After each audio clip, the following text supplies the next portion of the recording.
Chaque jour, Charles et Carole vous présentent la leçon de l'école du sabbat.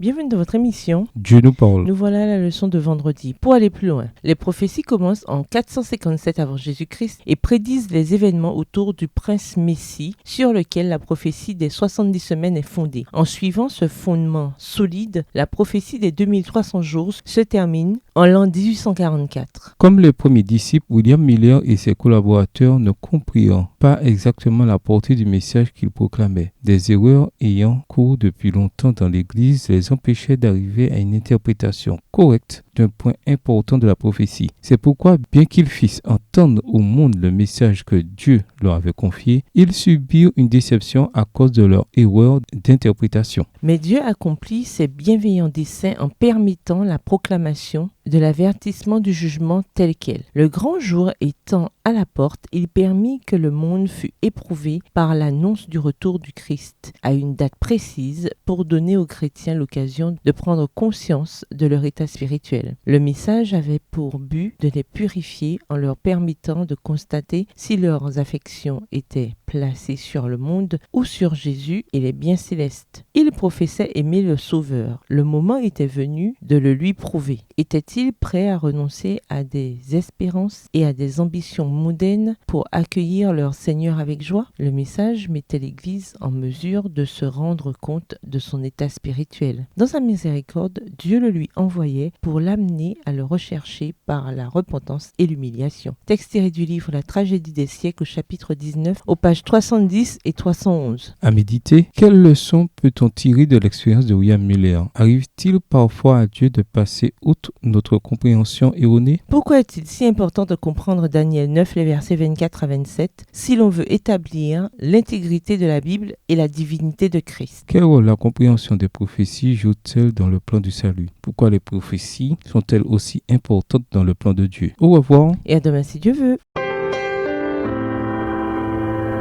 Dieu nous parle. Chaque jour, Charles et Carole vous présentent la leçon de l'école du sabbat.